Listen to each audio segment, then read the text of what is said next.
Sa Ibang Daigdig, written by S.P. Lopez. Noong unang panahon ay naniniwala ang mga matatanda na may nilalang na nabubuhay dito sa mundo kasama ng mga tao ng maraming taon. Hanggang ngayon ay narito lang sila sa paligid na nagkikihalubilo sa mga tao. May nagsasabing isa silang nagkatawang tao o kaya naman mga nagkatawang hayop, mga punong kahoy na nagiging tao kapag mayroon silang nagugustuhang nilalang sa lupa. Ang mga goblin ay mga makapangyarihang espiritu na nananahan sa mundong ating ginagalawan. Sinasabi nilang kapag may mga krimen o kaguluhan ay sila ang may kagagawan.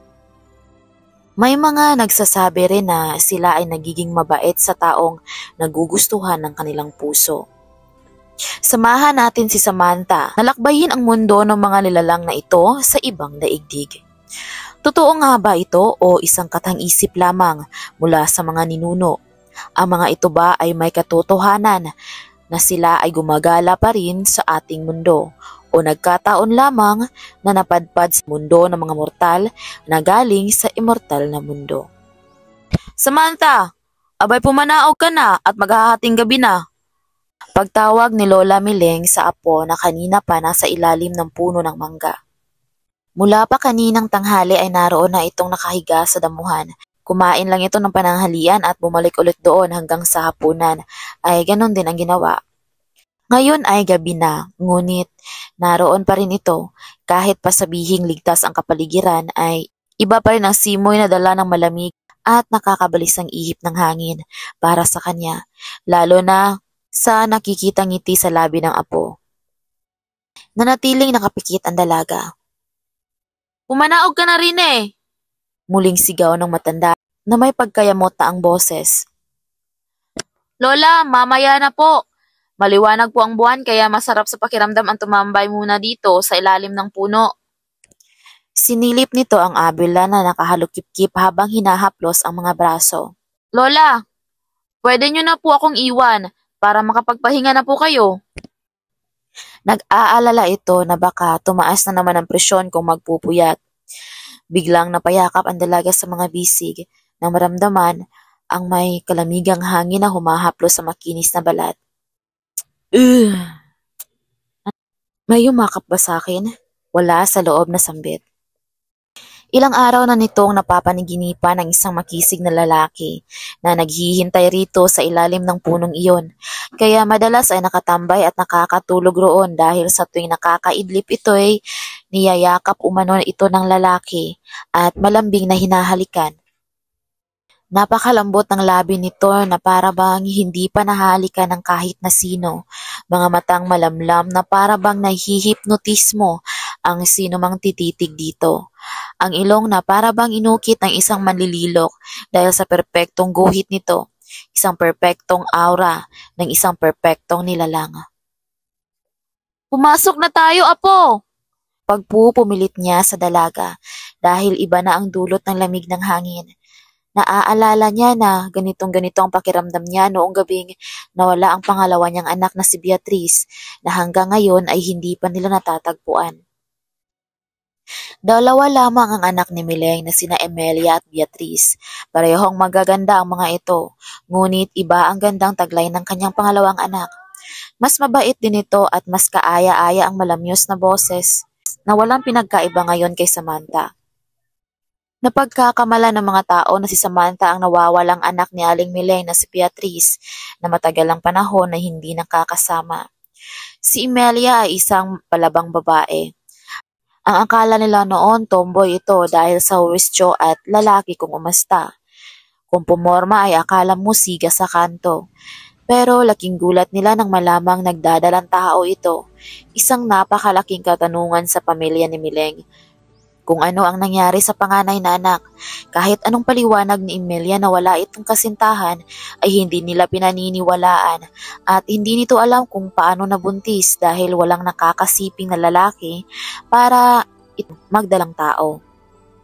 Agad na inilayo ni Mileng sina Emelia at Beatrice sa kanilang lugar nang magsimula ng mahalata ang tiyan ng una. Lumuwas sila ng Manila upang makipagsapalaran doon pero namatay sa panganganak si Emelia. dahil hindi kinaya ng kanyang katawan. Bumalik sila Mileng sa dati nilang lugar na kasama na lamang si Samantha at Beatrice pagkatapos mailibing ni Emilia. Ngunit hindi pa sila nagtatagal sa bago nilang mundo nang biglang mawala si Beatrice. Naglahaw ito na parang bula. Muli ay ipinasya ni Mileng na lumipat ng tirahan upang makalimutan ang mga masasakit na nangyari sa kanyang mga anak. Iniwan nila ang barangay na iyon, pati na rin ang kanyang mga kaibigan na mag-asawang Goryo at Kunsing. Maayos ang buhay nila sa bagong bayan. Hindi nahirapang pakisamahan ni Mileng ang mga tao. Habang lumalaki si Samantha, ay unti-unti niyang nakakalimutan ang nangyari sa panganay na anak at sa pagkawala ng pangalawang supling. Tanging sina Mileng at Samantha na lamang ang magkasama sa buhay. "Mamaya na po, Lola!" Muli ay pagtanggi nito sa abuela. Napailing na lamang ito sa iniisip. Alam nito na kahit anong gawin ay isa lamang panaginip ang lahat ng nangyayari sa tuwing makakaidlip sa ilalim ng puno. Hinihiling ko na sana ay totoo ka at hihilingin ko sa kahit na sino mang nilalang sa mundo ng mortal at immortal na sana ay magpakita ka sa akin. Kapag nangyari iyon ay sasama ako sa iyo kahit saan man ako dalhin.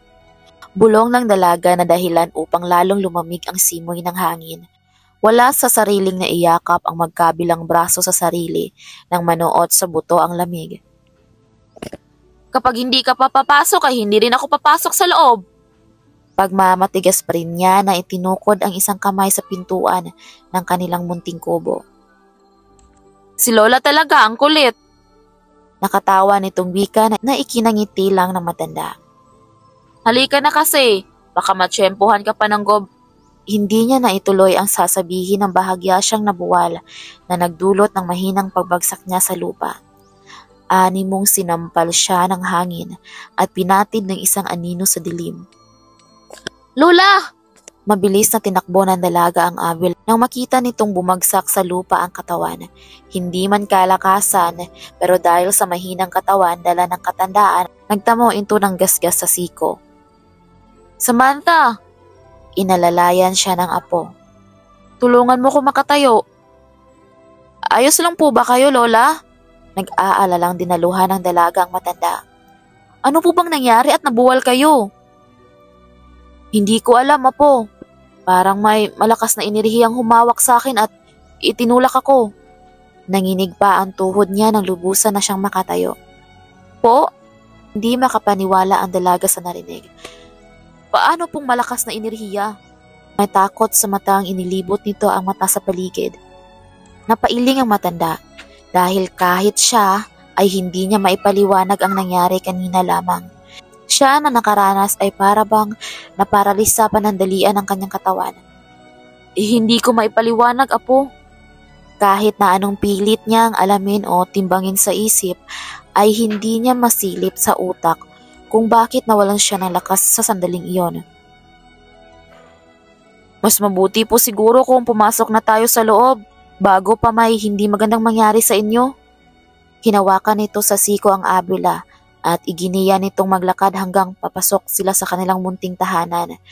Tumunog ang dreamcatcher na nakasabit sa pintuan na bumukas at sumara iyon.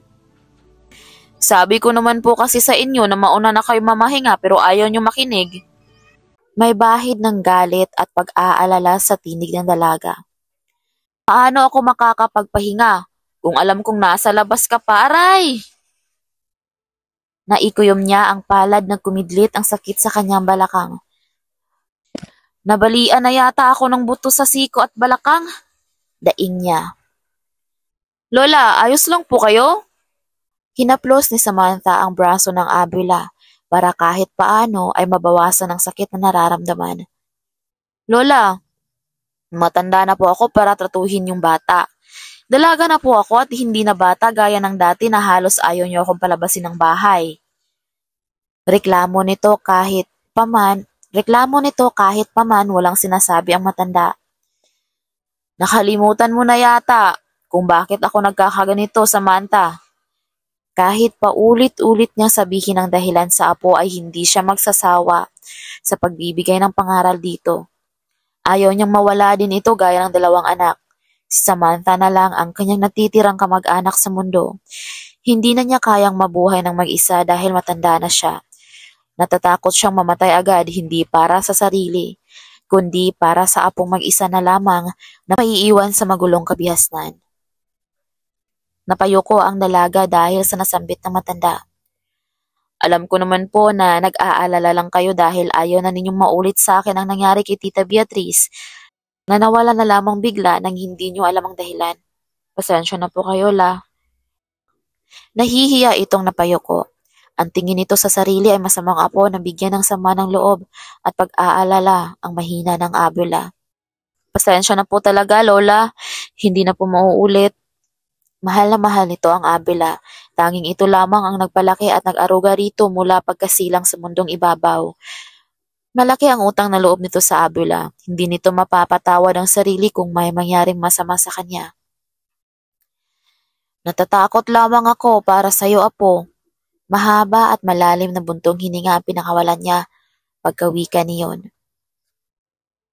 Alam ko po, Lola. Pasensya na po kayo sa katigasan ng ulo ko. Napakagat na lamang ito sa ibabang labi sa nararamdamang hiya sa matanda. Hindi na po mauulit, La. Salamat kung naiintindihan mo ako, Samantha, apo. Hindi ko na makakaya pa kung pati ikaw ay mawala sa akin. Sinikap niya na patatagin ang boses upang huwag masyadong mag-alala ang apo. Mahal na mahal kita, Samantha. Patawad po, La. Nagbaba ito ng tingin at halos halika na ang lupa sa sobrang pagkakayo ko ng ulo.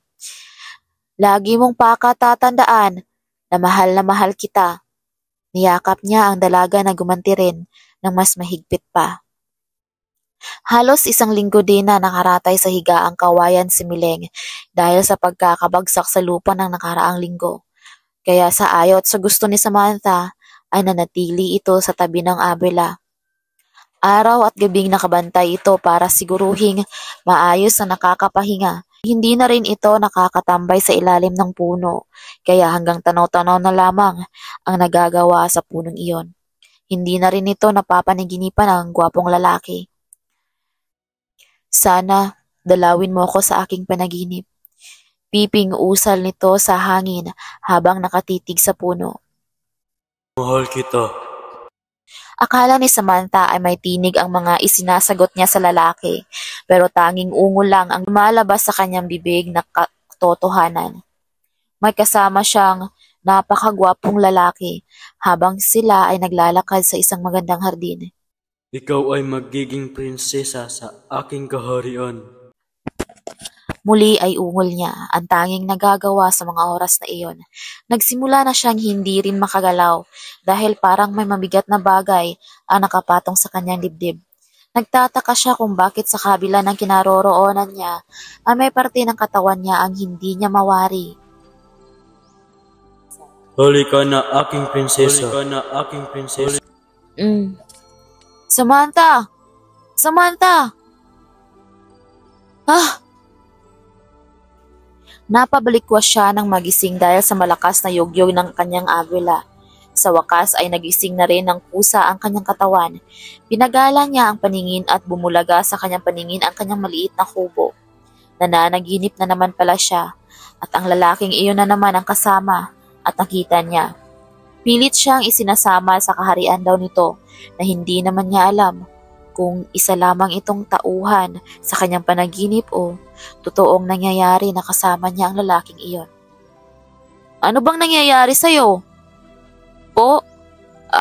Wala naman po, La. Nananaginip lang po ako. Napayakap siya sa sariling katawan nang madama ng mga braso ang malamig na haplos ng hangin sa kanyang balat. Ilang araw pa ang lumipas hanggang sa nakarecover na nga ang matanda. Malakas na ito at bumalik na ang sigla sa katawan na makikita sa maliwalas na mukha gaya ng dati. Nang araw na iyon ay muli na namang nakatanaw sa puno ang dalaga, ngunit nang hapon na ay nakaramdam na naman siya ng malamig na ihip ng hangin na tumatagos sa kanyang laman. Hindi na rin siya naglihim sa kanyang lola na may napapanaginipan siyang lalaki na gusto siyang isama sa sinasabi nitong kaharian. Malayo na naman ang rating ng isipan mo. Hindi umimik ang dalaga na nakatunghay lamang sa di kalayuan kahit narinig niya ang sinabi ng kanyang abela. Umakbay ito sa kanya. Napanaginipan mo na naman ba ang lalaking iyon? Sa pagkakataong iyon ay hinarap niya ang matanda. Lola, totoo po kaya ang mga panaginip ko? Nakita mo na naman ba siya? Mag-iingat ka, apo. Sa tuwing nakikita ko po ang punong mangga na iyon, pinasadahan niya ng tingin ang abilang, binigyan ng mabilis na sulyap ang tinutukoy ng dalaga. Para niya akong inaakit na lapitan siya, parang kung anong merong malakas na enerhiyang humahatak sa akin kapag napapako ang aking mga mata roon. Alam niyo po bang madalas ko siyang napapanaginipan, lalo na noong bago pa kayo masaktan, La? Sinabi mo na yan sa akin nung isang araw lang. Ulyanin na pala ako kung ganon, La. Pinalatak ang sariling laway sa loob ng bibig. Hindi naman halata. Birong totoo na matanda na ikinangiti lamang nila pareho. Mahal na mahal ko po kayo, La. Ibinaling muli ni Samantha ang paningin sa punong kahoy. Bumaling din ang matanda at pinagmasdan ang puno habang malayang isinasayaw ng hangin ang mga dahon niyon. May malakas din akong nararamdamang enerhiya na nanggagaling sa punong iyan sa tuwing mapapalapit ako. Iniwan nito ang apo at umupo sa tabi ng radyong tanging kasama kapag nakakaramdam ng kalungkutan. Inihatid tanaw ni Samantha ang abila. Na makaupo na ito'y muli niyang ibinalik ang paningin sa kinaroroonan ng puno. Ano bang mayroon ang punong iyan? Tanong niya sa abila, ngunit wala siyang narinig na sagot mula sa matanda, kaya bumalik sa gawin ng matanda ang kanyang ulo upang silipin ito. Napailing na lamang siya nang makitang abala na pala sa pakikinig ng radyo ito, kaya hindi na siya nagawang sagutin. Nakapatong pa sa balikat at nakatutok sa tenga nito kaya siguro hindi na rin siya nito narinig. Ang mga matatanda talaga, humihina na ang pandinig. Bulong niya na may kasamang pag-iling pero napangiti rin siya pagkaraan dahil sa agarang pagaling ng abela. Siguro ay nasa kalahating oras din siyang nakaupo sa harap ng bintana na hindi na malayan dahil sa nakatutok pa rin ang atensyon sa may puno. Okupado ng isipan ang napanaginipan lamang kaninang umaga. Payapa pa siyang nakatanaw sa malayo nang bigla siyang napatayo dahil sa gulat na marinig ang ingay. Marahas siyang napalingon sa abila dahil kinakalampag pala nito ang radyong hawak kanina. Lola! Tawag niya sa matanda. Ano pong ginagawa niyo? Takang tanong niya na makita itong inaayos ang ilang kagamitan sa maliit nilang aparador. Maghahanda ng unos. Katatapos ko lamang makinig ng balita sa radyo. Pinatay ko na dahil mukhang wala ng baterya. Isara mo ang mga bintana at may kalamigan ng hangin. Utos nito sa apong sumunod naman agad. Pumunta ang matanda sa munti nilang kusina upang maghanda ng kanilang hapunan. Pagkatapos balutin ang ilang mga mahalagang papel sa loob ng maliit na aparador. Mabuti na lamang at kahit paano ay hindi sila nawawalan ng kakainin dahil marami silang tanim sa likod bahay. Kung wala silang bigas ay naglalaga sila ng saging na saba o kaya kamote para pantawid gutom nilang mag-abela. Ano bang hinihintay mo? Sige po, La. Hindi pa man nakakarating ang dalaga sa may bintana ay umihip ang malakas na hangin na nanggaling sa labas ng bintana ng mga sandaling iyon. May malakas na enerhiya na para bang gusto siyang tangayin, palabas mula sa kinaroroonan niya sa loob ng kanilang bahay. Nakikita niyang parang idinuduyan ang itaas ng punong mangga na para bang nagsasayaw ito. Para itong natutuwa habang nakikipagsabayan sa hangin. Sumama ka sa akin, sumama ka. Napayakap ang dalaga sa sarili nang may maulinigan siyang tinig. Sino yan? Inaaninag nito kung may tao ba sa kanilang bakuran. Halika. Sino yan? Magugustuhan mo sa aking paraiso. Sa halip na matakot siya ay matapang niyang binuksan ng mas maluwang ang nakaawang na bintana. Sino ka ba talaga? Magpakita ka! Panghahamon niya kung sino man ang may-ari ng tinig na kanyang naririnig. Wala siyang pakialam kung para siyang tangang nagsisigaw sa may bintana. Lalong lumakas ang hangin na para bang hinahaplos siya sa muka. Nakikita niya ang mga dahon at sanga ng punong mangga sa di kalayuan ay para bang natutuwa ito at nagsasaya sa nangyayari. Sino ka? Inuulit ko, sino ka? Huy! Ay, kabayong bundat. Napahiyaw siya sa gulat nang may magsalita at humawak sa kanyang likuran. Lola? Wala tayo nun. Pilosopong sagot ng matanda. Ano bang isinisigaw-sigaw mo riyan? Napasulyap ito sa labas. Kasunod ang pagbaling sa kanilang lumang-luma na pero gumagana pang orasan na nakasabit sa dingding malapit sa kanilang kinaroroonan. Lola naman bakit kayo nanggugulat dyan? At sino bang kausap mo rito, bata ka? Sinalat ng likod ng palad ang noo ng apo. Wala ka namang lagnat. Bakit po kayo naparito? Nagtataka siya sa Abela kung bakit nakakunot ang noo nito habang nakatingin sa orasan. Narinig kasi kitang sumisigaw. Akala ko kung ano nang nangyayari sa'yo. Bahagya niyang hinaplos ang braso ng Abela. Lola, nararamdaman niyo po ba ang nararamdaman ko? Tanong niya nang hindi pa rin humuhupa ang kakaibang enerhiyang nanunuot sa kanyang laman. Napatingin ang matanda sa apo. Gaya ng ano, apo? Hindi niyo ba nararamdaman o nakikita? Malamig at malakas ang hangin sa paligid. Isinara niya ang bintana dahil mas lalong lumakas ang hangin, ngunit bago pa iyon maglapat ay naiharang ng Abela ang kamay. Napasulyap sa labas ang matanda dahil sa tinura ng apo. Paparating na siya! Binalingan niya ito. Sa buong buhay niya ay hindi pa siya natakot ng ganito. Ano pong ibig niyong sabihin, Lola? Parating na si Gadong! Seryosong wika ng matanda na lalong nagpaligalig sa dalaga. Hindi na nga mapipigilan pa. Sino po si Gadong, Lola? Hindi siya sinagot ng Abela, bagkus ay tinuruan siya nito ng dapat niyang gawin. Isara mo ang bintana at siguraduhin mong mahigpit ang pagkakatali sa mga gilid nito. Maglagay ka ng asin sa bawat sulok ng bahay, lalo na sa pintuan. Ihanda mo ang mas maraming kandila at ilagay mo sa plastik kasama ng posporo. May kumalabog sa labas ng kanilang bahay na nagdulot ng malakas na ingay na siyang nagpagulat sa dalaga. Napasigaw siya. Isiniksik pa niya ang sarili sa matanda. Lola, ano po bang nangyayari? Hindi niya alam kung susunod ba siya sa utos ng Abela o sisigaw na lang para maibsan ang takot sa dibdib. Huwag na maraming tanong, apo. Kumilos ka na. Pero natatakot po ako, Lola. Lalong lumalakas ang hangin sa labas na para bang gigibain ang kanilang bahay. Malalakas na hampas ng dahon na nakakapit sa sanga ng mga puno na nakapaligid sa kanilang munting kubo. Sinamahan pa ng malakas ding pagbuhos ng ulan. Napakabilis niya! May pag-aalala sa boses ng matanda. Ang alin po? Nangatog ang tuhod ni Samantha nang makita niyang nag-sign of the cross ang Abela. Narito na siya! Napayakap si Samantha sa Abela. Lola, ano po ba talagang nangyayari?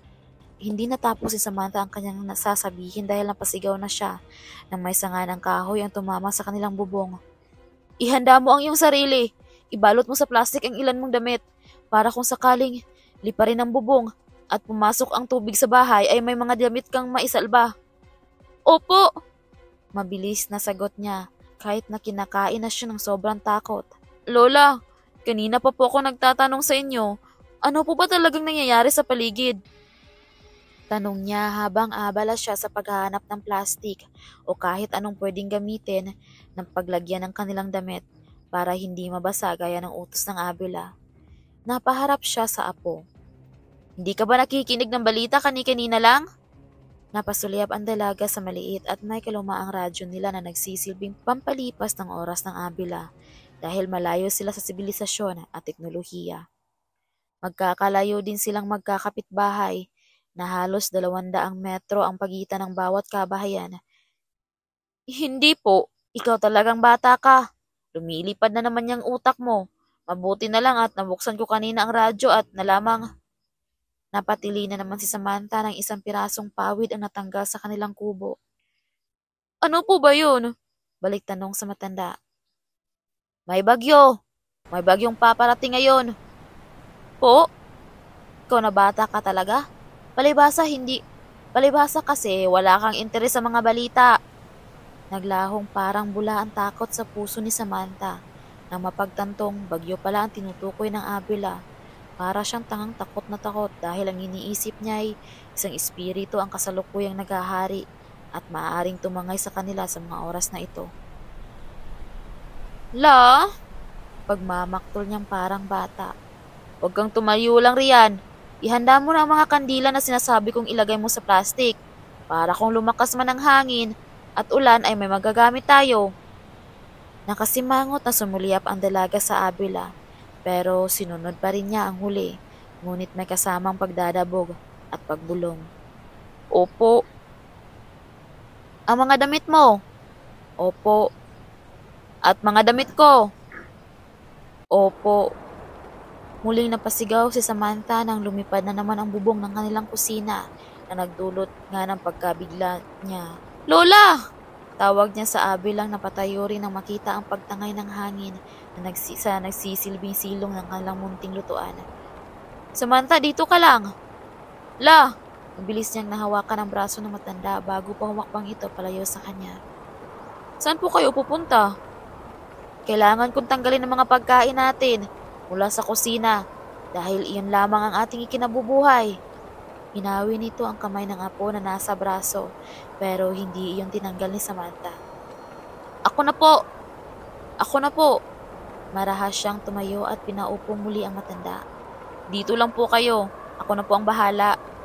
Malakas ang loob ni Samantha na tinatahak ang kusina kung saan naroon ang sinasabing nakaimbak na pagkain nila ng kanyang lola. Kahit malakas ang hanging bumabayo sa kanilang tahanan ay pinaglabanan niya ito upang isalba ang dapat na isalba.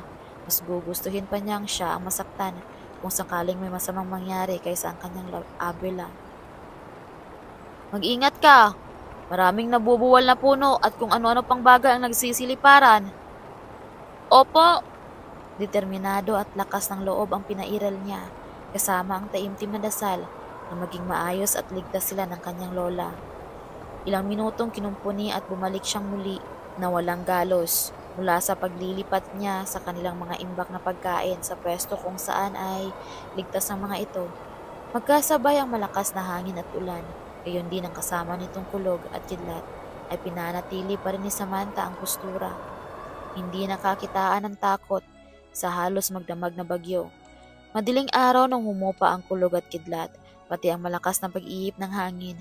Natitira na lamang ay ang hindi kalakasang hangin na nagtagal pa ng 2 oras. Magliliwanag na nang huminto ang bagyo, na labis nilang ipinagpasalamat sa nasa itaas. Nang masiguro nilang ligtas na ang kapaligid, ay sabay silang maglola na lumabas ang kanilang kubo. Halos walang natira sa mga pananim na matanda na nagbabaging. Halos lahat ay napinsala, ultimong kamote na gumagapang sa lupa. Ang kanilang munting tahanan ay halos kalahati na lang ng kusina ang natira. May ilang pawid na tinangay ng nakaraang dilubyo. Pinagpapasalamat na rin nila na ganun lamang ang nangyaring pinsala sa nagdaang bagyo. Kung minalas lang, baka pati ang buong bahay nila ay tinangay na rin. Niyakap niya ang Abela nang makita ang lungkot sa mga mata nito. La, kaya natin yan. Magtatanim ulit tayo, magtutulungan at maging sandalan ng isa't isa. Nakakalungkot lang, apo, dahil ito ang ating kabuhayan. Masakit na makitang walang natira, kundi ang mga sira-sirang pananim. Ang importante po ay ligtas po tayo. Tiningala niya ang apo. Tama ka. Yan ang pinaka-importante, apo. Malaking pasasalamat ko na rin dahil gaano man kalakas ang naging bagyo, ay buhay pa rin tayo. Kahit nga po ngayon na, pwede na nating simulan ng magtanim. Birong totoo niya na nagpangiti sa matanda. Ano po? Game? Magtigil ka ngang bata ka? Iniwan nito ang apo at nilusong niya ang tubig na hanggang sakong para puntahan ang ilang tanim na pwede pang isalba. Apo! Narinig niyang tawag ng kanyang Abela habang nilalaro niya sa paanan ng ilang tanim na nakalutang sa tubig. Bakit po? Sagot niyang inilagay sa ulo ang palad. Puntahan mo ang harapan. Baka may mga punong kahoy na nakahamba sa daraanan. Opo. Iniwan niya matanda at pumunta sa harap ng kanilang bahay. Mahabaging bathala. Naibulalas niya ng matanaw ang puno ng mangga sa di kalayuan. Totoo ba itong nakikita ko? Nagsitayuan ang mga maliliit na balahibo sa buong katawan ng dalaga sa nakikita. Ang mga dahon ng puno ng mangga sa di kalayuan ay animoy hindi man lang nadaanan ng hangin sa kinatatayuan nitong lupa. Sa lakas ng bagyo kagabi ay hindi man lang ito nabalian ng sanga. Hindi niya namalaya na dinadala siya ng kanyang mga paa sa ilalim ng puno, na sa bawat pagpapasada ng mga mata sa malinis na paligid ng puno ay nagbigay sa kanya ng sobrang pagtataka. Kahit isang dahon ay wala man lang nalaglag mula sa mga sanga nito. Ilang ulit na ikinurap ang mga mata na may kasamang pagpisil sa kanyang pisngi dahil baka nananaginip lang siya, pero nasaktan ang balat sa ginawa. Dama niya ang init at kirot na dala ng panggigigil niya sa kanyang pisngi. Wala sa sariling nahaplos niya ang bahaging iyon. Samantha! Samantha! Nahila niya ang ulo sa kung saan nagmula ang boses ng kanyang abila na sa malakas na pagtawag sa kanyang pangalan. La! Iwinagayway ng dalaga ang dalawang kamay at itinaas sa ere upang matanggap agad ng matanda ang kanyang atensyon. Habang papalapit si Mileng ay pinapagala ang paningin sa iba't ibang parte ng puno, kagaya ng sa dalaga kanina. Ang reaksyon nito ay katulad din ng apo. Nakita ni Samantha na naitutop ng abila ang kanang palad sa bibig nito at ang kabilang kamay ay naipatong naman sa dibdib nito. Lola! Narito po ako! Muli niyang sigaw kahit pa nga alam niyang nakita na siya ng matanda. Habang papalapit ang huli sa ilalim ng puno, ay hindi rin niya inaalis ang pagkakatitig dito na may pagtataka. Isa ba itong milagro? Mabilis itong lumuhod at pumikit kasabay ng pagsalikop ng mga palad. Patawad po kung kami man ay nagkakaabala sa inyo. Ipagpaumanhin niyo po kung ang aking apo ay madalas na malagi sa ilalim ng iyong mga sanga. Pinagkiskis niya ang dalawang palad na mabagal. Pinaikot-ikot, pataas, pababa, kasabay ng mumunting dasal. Umisod si Samantha palapit sa kanyang lola na may takot sa mukha habang naririnig niya ang pagbigkas ng hindi niya maintindiang salita na lumalabas sa bibig nito. Kasunod niyon ay ang paghaplos ng malamig na hangin sa kanilang balat na dahilan ng pagmulat ng mata ng matanda at marahas na paghawak ng dalaga sa braso ng abila. Narito sila! Lola, kailangan nating mag-alay ng nilalang sa mga nilalang na nakasakop sa lugar na ito. Nagtayuan ang balahibo niya nang marinig ang sinabi ng abila. Ano pong ibig niyong sabihin, Lola? Ayon na rin sa iyong karanasan, hindi ba't nakakaramdam ka ng kakaiba sa punong ito? Pinasadahan ng matanda ang mga sanga at sa mga dahon ng puno. Napapasarap po ang tulog ko. Hindi lang simpleng tulog ang ginagawa mo. Napasa po siya sa ulo. May isang lalaking matipuno ang katawan na laging nag-aanyaya sa akin sa kanyang palasyo. Ibinaling din ng dalaga ang mata sa puno na kung susuriin ay parang lalo itong lumalaki. Nakita mo ba ang mukha ng lalaking iyon? Bumaling ang ulo nito pabalik sa apo. Malabo po eh. Ang palasyo.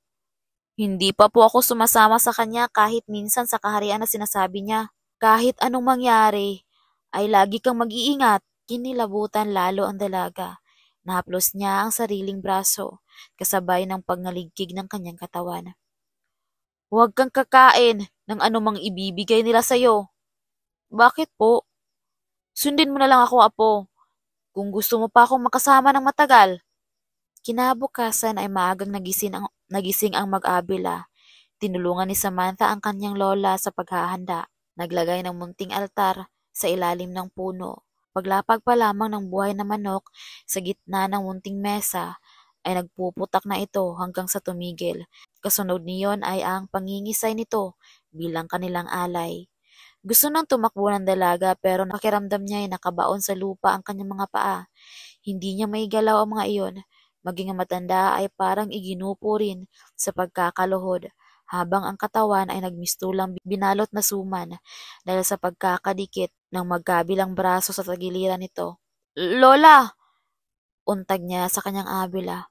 Okay ka lang po ba? Huwag mo akong intindihin, apo. Ayos lang ako. Ikaw? Sagot nito kahit pa nga parang may sumasakal dito. Okay lang din po ako. Sabay na napapikit ang dalawa nang tumagos sa kanilang buto ang pagsigid ng sakit hanggang sa mawalan sila ng malay. Mm, mm. Ungol ni Samantha nang maramdaman ang mainit na dantay sa kanyang balat. Hindi niya masiguro kung hayop o tao ang humahaplos sa kanyang pisngi na nagpapakalma sa kanyang balisang isipan. Aking prinsesa, aking prinsesa. Hindi ako maaring magkamali. Nasa panaginip na naman ako sa mga oras na ito. Anang isipan niya. Alika na sa aking palasyo. Ayaw man niyang makipag-usap sa nilalang na ito ay kailangang may gawin siya. Hindi pwedeng mamumuhay siya kasama ng lalaking ito sa kanyang mga panaginip. Unti-unti ay idinilat niya ang namimigat ng talukap. Bumungad sa kanya ang malinaw na itsura ng lalaking tumatawag sa kanya. Sino ka? Napapiksi siya sa gulat dahilan ng pagtayo ng lubusang makita ito. Ako ay ang hari. At ikaw ang aming prinsesa. Hindi kita kilala. Sigaw niya kasunod ang pag-urong palayo sa lalaki. Makinig ka nilalang na tagalupa. Nakasalalay sa iyo ang buhay ng inyong ino. Napaarko ang tagilirang bahagi ng labi niya. Sino ang sinasabi mo? Anong ino? Sinong ino? Ang ina ng iyong ina. Ang iyong ino. Naitutop niya ang kanyang dalawang palad sa kanyang labi nang marinig sa nilalang na nasa harap ang pagbanggit nito sa kanyang ina. Kilala mo ang aking ina? Pero paano? Huwag mong sasaktan ang lola ko. Sikmat niya sa ilalim ng pagkakatakip ng kanyang bibig. Mabilis na naiharang niya ang braso sa tapat ng mga mata nang masaktan ang mga iyon sa sobrang liwanag na nagmumula sa likuran ng lalaki na nagpatigil sa kanya sa pagtatanong. Unti-unting naglaho ang liwanag at ang kasunod niyon ay ang paglabas ng isang babae sa natitirang liwanag bago iyon tuluyang nawala. Pagmasdan mo siya. Utos ng nagpakilalang hari. Ibinaba ni Samantha ang brasong nasa harapan ng mukha para tingnan ang sinasabi ng lalaki sa kanya. Samantha, sino ka? Takang tanong niya rito. Balisa siya sa nakikita. Samantha, napakaganda ng babaeng nakatingin sa kanya. Nakasuot ito ng puting-puti, ng purong puti.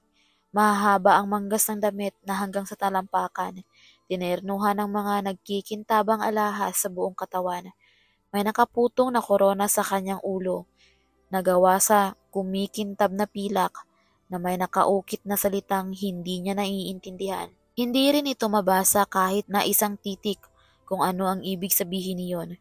Pinagala ni Samantha ang paningin sa paligid at napagtantong nasa loob pala sila ng malaking bulwagan na napapalibutan ng naggagandahang bulaklak. Maaliwalas ang pagkakadisenyo at pagkakaayos ng mga kurtinang nakasabit sa dingding. Sino ka? Bakit mo ako kilala? Muling tanong ng dalaga nang hindi siya sinasagot ng babae. Maniniwala ka ba kung sasabihin ko sa'yong isa akong patay na buhay? Tanong ng babae. Mabilis na umiling ang dalaga. Hindi po. Tama ka. Walang maniniwala nang isang tulad ko ay patay na pero huminto siya sa pagsasalita at tumitig sa dalaga. Sandali po. Ano po bang ibig niyong sabihin? Naguguluhang tanong niya. Paano naman siya maniniwalang isang patay na ang kaharap kung ganito ang itsura? Isang buhay na buhay at napakagandang babae.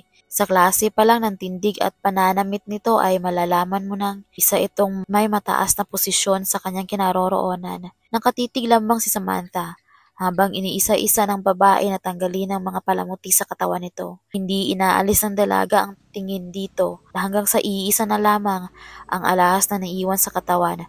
At iyon ay ang nakaputong na korona. Masdan mo akong muli, anak. Anak? Umalingaw-ngaw sa utak ng dalaga ang salitang binitawan ng babae. Lalong nagitla si Samantha nang sa paghugot ng babae sa nakaputong na korona sa ulo nito ay kasabay niyon ang pagkalaglag ng puting damit sa sahig. Naglaho ang babae, ngunit may nasilip siya sa ilalim ng damit. Buto. Pinigilan niya ang bibig upang pigilan ang mapahiyaw, hindi sa takot sa buto at paglaho ng kausap kanina, kundi sa umusbong na kaba na bumalot sa kanyang buong katauhan para sa sarili. Magagaya ka rin sa kanya. kung hindi mo tatanggapin ang pagiging prinsesa. Marahas siyang napabaling sa lalaki mula sa kanyang likuran habang ang kamay ay nakasapo sa kanyang dibdib. Sino ka? Sino kayong lahat? Tumaas na ang boses niya dahil sa takot at galit. Pinaglalaruan ba siya ng engkanto? Nasa ang mundo siya? Magiging maganda ang buhay mo rito. Panghihikayat ng lalaki. Sino ka? Gusto niyang sugurin upang itulak ang lalaki ngunit nanigas ang kanyang mga paa. Hindi siya makakilos man lang. Ibibigay ko sa iyo ang lahat ng kasaganaan sa mundo. Manatili ka lang dito sa aking palasyo. Lumayo ka sa akin! Samantha! Naririnig ng dalaga ang boses ng kanyang abila na tinatawag siya pero hindi niya alam kung saan. Hindi ka na makakaalis pa rito. Lola! Lola! Sigaw na tawag niya sa abila. Samantha! Gising! May naramdaman siyang humaplo sa kanyang braso, ngunit nang tingnan niya ay wala namang tao sa tabi niya. Hindi ka na makakaalis pa rito.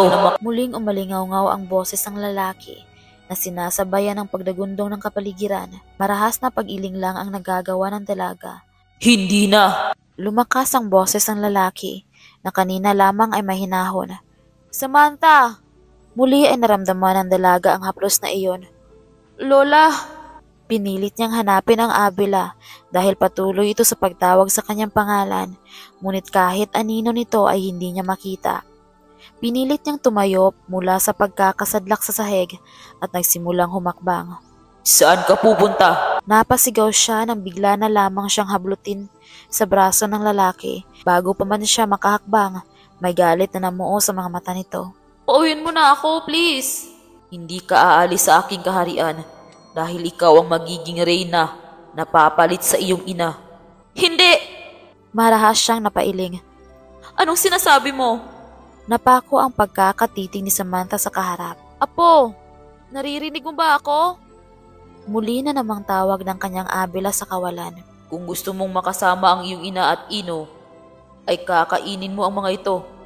Nabaling ang mga mata niya sa biglang paglabas ng mga iba't ibang klase ng prutas sa kanyang harapan sa ibabaw ng malaking mesa. Samantha, Apo, naririnig mo ba ako? Patuloy na pagtawag nito sa Apo.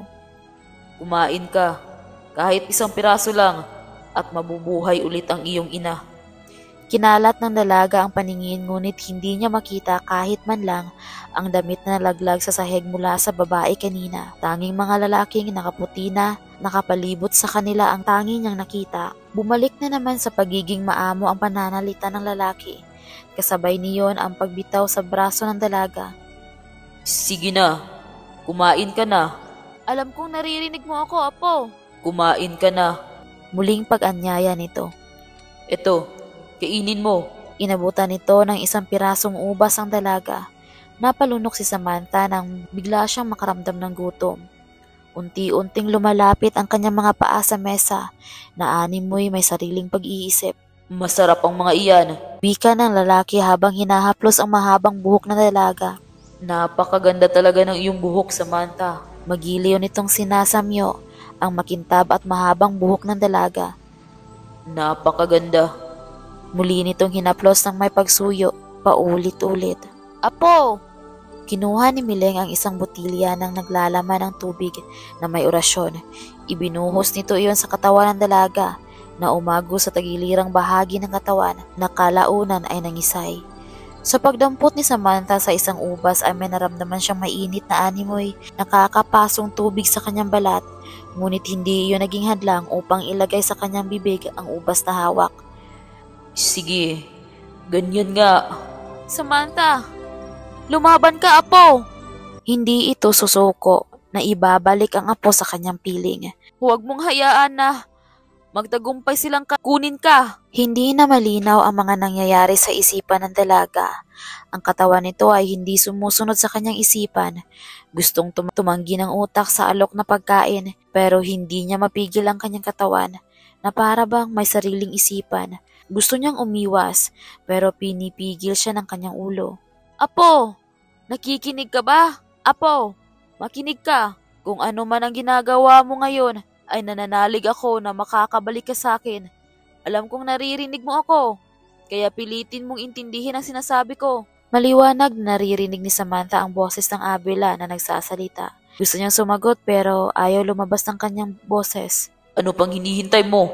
Nguyain mo na iyan para makita mo ng iyong ina.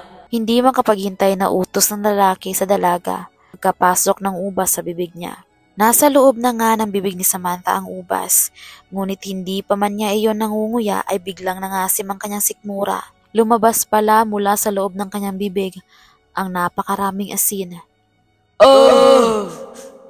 Hindi! Hindi! Nagsigawan ng mga naroong nilalang na malapit sa dalaga, na para bang nahihirapan at nasasaktan. Maging ang lalaki ay mabilis na nakalayo sa tabi ng dalaga nang makita ang sinag ng puting bagay na lumabas sa bibig niya. Lumayo ka sa amin! Sabay-sabay na wika ng mga taong nakapaligid kay Samantha. Animoy mga mabangis na hayop ang namumula nilang mga mata. Hinarang ang kanilang braso sa mukha upang hindi sila tamaan ng liwanag. Ano bang nangyayari? Bakit nagsusuka ako ng asin? Tanong niya sa pagitan ng patuloy na paglabas sa bibig ng mga puting-puting bagay na iyon. Sa kabila ng pagbugso palabas ng mga ayon mula sa bibig, ay wala siyang maramdamang sakit o malasahan man lang. Para lang itong tubig na naglalandas sa kanyang bibig. Wow! Malakas na sigaw ng lalaki, kasabay ng malakas na hangin. Wow! Dumagundong sa buong kapaligiran ang matinis na boses dahil sa pagsigaw ng gwapong lalaki na nagpakilalang hari, kasabay ng malakas na hangin na sumambulat sa buong kahariang nasasakupan nito. Alisin mo ang puting bagay na iyan! Hindi rin ito maaaring bigkasin ang puting kristal na lumalabas sa bibig ng dalaga, pagkat ito'y magbibigay ng panghihina sa katawan nito, gayon din sa mga nilalang na naroon na unti-unting nagbabago ng anyo. Tama na! Huwag! Lalong lumakas ang hangin, kasunod ang pagkatangay ng mga nilalang sa paligid. Tanging ang dalaga lamang ang nanatiling nakatayo, habang pinagmamasdan pa isa-isa ang mga tao sa harapan. Hinihila ang mga ito ng malakas na enerhiya hanggang sa sila ay maglaho.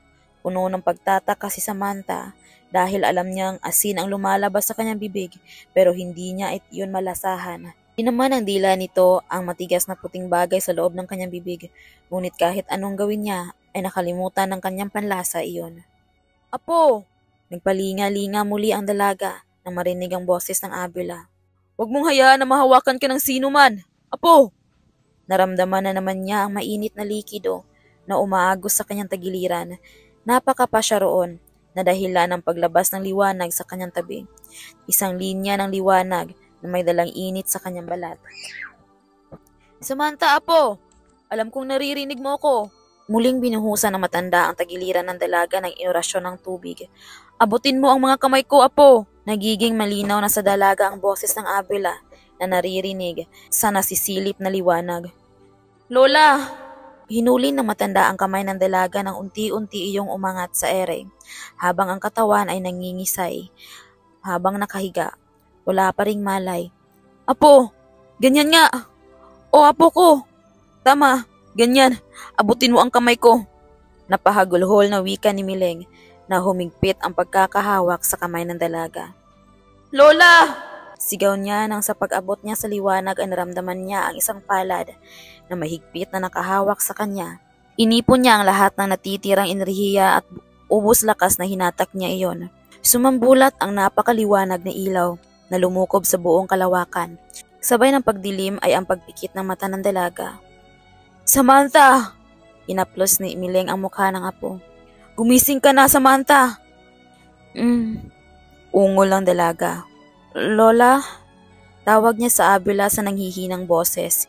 Iminulat ang mga talukap at doon ay nabanaag niya ang mapagmahal na Abela na nag-aalala. Ako nga!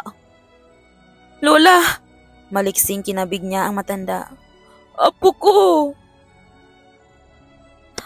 Pumatak ang masaganang luha sa pisngi ng dalaga na mapagtantong nakabalik na siya sa kanyang Abela. Lola! Akala niya hindi na siya makakabalik pa sa kanyang mundo. Apo ko! Mahigpit na niyakap nito ang dalaga. Mabuti at nakabalik ka sa akin. Lola. Humagulgol na siya sa saya at kaba na nararamdaman. Saya dahil muli ay nakasama ang Abila.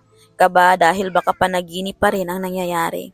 Totoo po bang nagaganap ngayon? May pagkukumpirma sa boses nito na tinanguan naman ang matanda. Nakabalik ka na, apo! Masuyo nitong hinaplos ang mukha ng dalaga. Nakababakasan ng takot. Salamat sa may kapal! Muli silang nagyakap ng mahigpit na para bang kay tagal na hindi nagkita.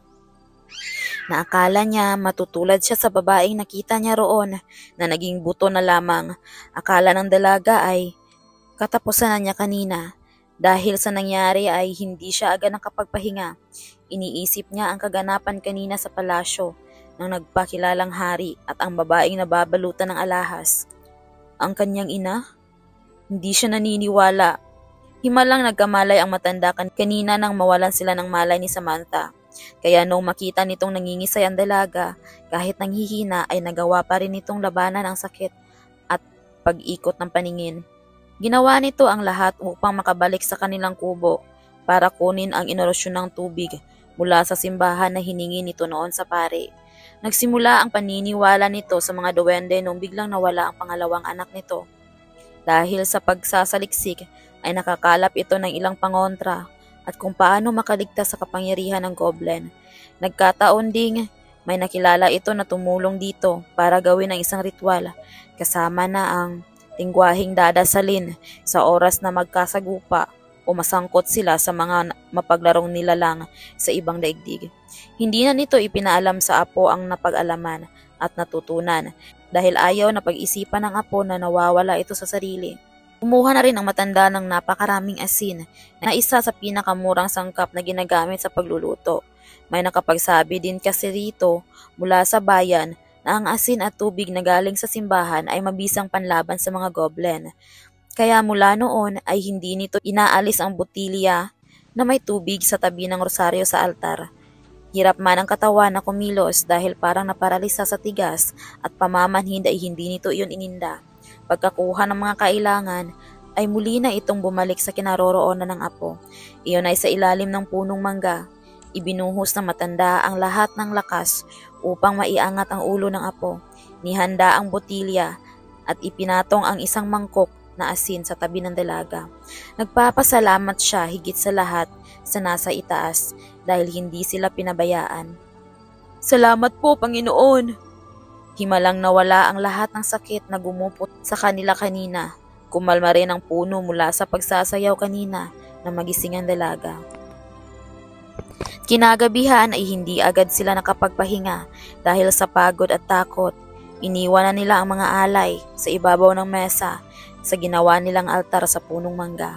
Marahil hindi sapat ang kanilang alay. La? Inalis ng matanda ang pagkakasalumbaba ng dalawang palad sa mukha nito habang nakapatong ang siko sa lamisa nang marinig ang pagtawag ng apo. Bakit hindi ka pa natutulog? Ibinaba ang isang kamay at ang isa ay nanatiling nakatukod sa mesa. Tumabi si Samantha sa Abila nang makitang umusog ito, paatras upang bigyan siya ng espasyo. Para makaupo, hinimlay niya ang ulo sa balikat na matanda na sinagot naman ang huli sa pamamagitan ng pagyakap sa likod niya. Ano na po kaya ang nangyari ngayon sa akin kung hindi ako nakalabas sa daigdig na iyon, Lola? Ewan ko, apo. Hanggang ngayon ay hindi pa lubusang natatanggap ng isip ko ang nangyari kanina. La, ibinalik niya sa pagkakaunat ang kalahating katawan ng may maalala. May natitira pa ba kayong larawan ng aking ina? Kunot toong bumaling sa kanya ang Abila nang magulat sa tanong niya. Bakit? Gusto ko po sanang makita. Ilang beses mo nang nakita ang larawan niya. Pero bigla ko pong nakalimutan, Lola. Hinahanap ng isipan ko kung ano ang itsura niya. Labis ang pagtataka nito pero hindi na ipinakita pa sa apo. Sandali lang. Tumayo ito at marahang naglakad patungo sa nag-iisa nilang aparador. Mabuti na lamang at nabalot ito noong isang araw ng bumagyo. Kaya kahit paano ay hindi nabasa ang mga nasa loob nito. Sinundan ng tingin ni Samantha ang pagtanggal ang Abila sa takip na maliit na parehabang kahon na hawak ng matanda. Habang inisa-isa ang laman niyon, ay lumapit ang dalaga. Kinuha ng kanang kamay ni Samantha ang iniabot na maliit na photo album na matanda na halos hindi pa makilala ang totoong kulay nito sa tagalang panahon na nakatago. Salamat La! Pasalamat niya nang lubusan niya iyong mahawakan. Habang binubuklat niya ang mga larawang naroon ay bigla siyang napasinghap kasabay ng pagtutok ng kanyang bibig. La! La! Dumikit si Mileng sa apo upang tingnan ang nagpagulat sa dalaga. Bakit? Siya ba si nanay? Hindi sigurado ang isip niyang tanong. Marahas na napabaling ang matanda sa apong pinanlakihan ng mata sa pagkakatitig sa itinurong larawan. Siya ang kapatid ng iyong ina, ang tiyahin mong si Beatrice. Lalong nanlaki ang bilugang mata ng dalaga. Eto ako, itinuro nito ang sariling larawan. At ito naman ang nanay mo. Siya naman ang iyong tiya Beatrice. Parang nakakita ng multo ang apo sa reaksyon nakikita nito. Hindi. Nanghihina siyang napakapit sa dulo ng mesa na mabilis namang naalalayan ng matanda. Siya ang aking ina? Itinuro ng mata niya ang kinumpirmang katotohanan ng abila. Matagal na apo dahil siya ang nagluwal sa'yo. Sunod-sunod ang pag-iling niya. Hindi totoo iyan, Lola. Bakit? Anong problema? Alin ang hindi totoo? Siya ang babaeng nakita ko sa kahariang pinagdalhan sa akin ng lalaking nagpakilalang hari. Ang iyong ina? Gusto nitong kumpirmahin. Si Tia Beatrice. Ang matanda naman ang sunod-sunod na napailing. Paanong si Beatrice ang iyong ina, samantalang si Emilia ang nagbuntis sa'yo? Guguluhan po ako, Lola. Paano mo nasabing si Beatrice ang iyong ina? At paano mo siya nakita kung matagal na itong naudlot ang sasabihin sana?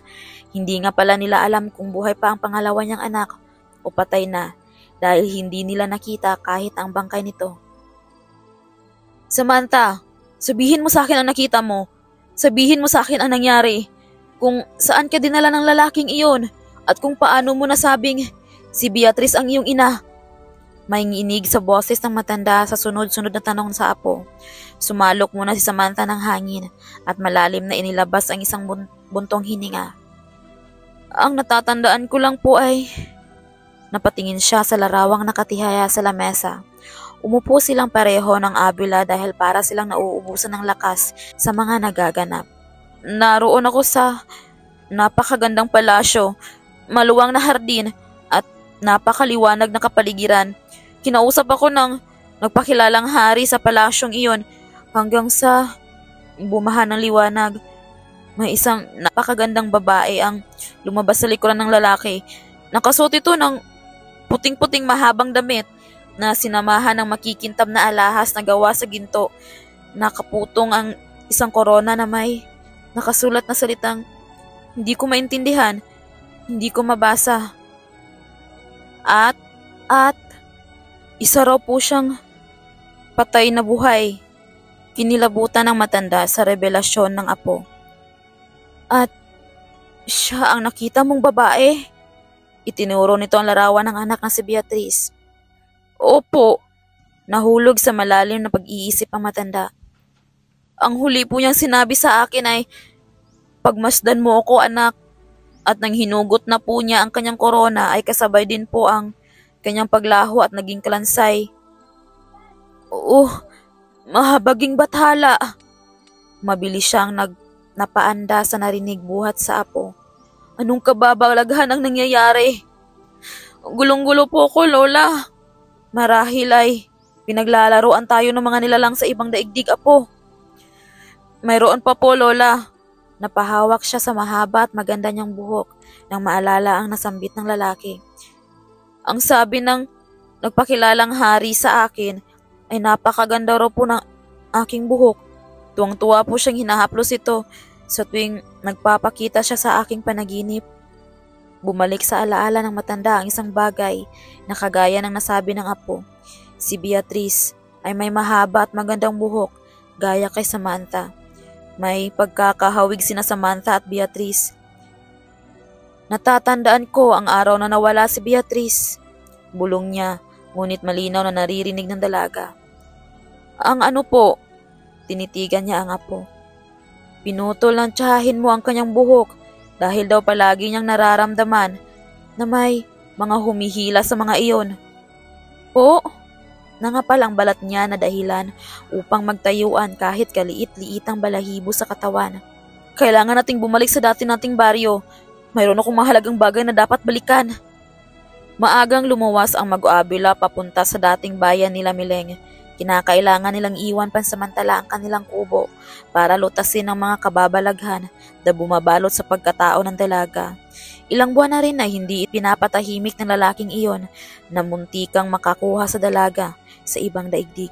Tumigil ang arkiladong motor ng maglola sa tapat ng isang bahay. May nakapaligid na 3 malalaking puno sa paligid nito, isa sa unahan at 2 na sa likuran. May kung anong malakas na enerhiya ring naramdaman si Samantha sa paligid. Manong, sigurado ba kayo na ito ang bahay ni Goryo? Bantulot ang paa ni Mileng sa pagbaba ng sasakyan. Hindi kasi ito ang bahay na dating tinitirhan ng mga taong hinahanap. Opo, ito nga po. Salamat po. Inabot ni Samantha ang kanilang bayad. Sinalubong sila ng malamig na hangin pagbaba nila sa sasakyan. Wala pong anuman. Pasasalamat ng driver na inilagay ang pera sa maliit na waste bag pagkaraan. Mag-ingat po kayo. Seryosong paalala ng driver bago ito lubusang umalis na nagpakunot ng noo sa dalawa. Nagsulyapan muna ang maglola bago humakbang patungo sa maliit na tarangkahan. Bakit? Tanong ni Mileng kay Samantha nang mga ligkig siya sa nadahilan ng pagtigil sa paghakbang. May nararamdaman lang po akong hangin la.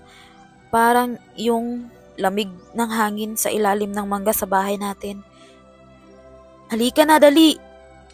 Mabilis nitong hinila sa braso ang apo. Nagunahan ang mga paa nilang dalawa na may pagmamadali habang balot sa takot ang kanilang katawan at isipan. Hindi na natural ang lamig ng hangin. Dagdag pa ang babala ng driver kanina. Pagtapat nila sa may kalumaang pintong kawayan na sadya nilang bahay ay may pagmamadaling ilang ulit na kinatok iyon. Huwag ka munang magsasalita ng kung ano sa kanila. Bakit po? Binalingan niya ang abila. Basta, ako muna ang makikipag-usap sa kanila. Naiintindihan mo ba? Tumango si Samantha. Opo la, sagot niya.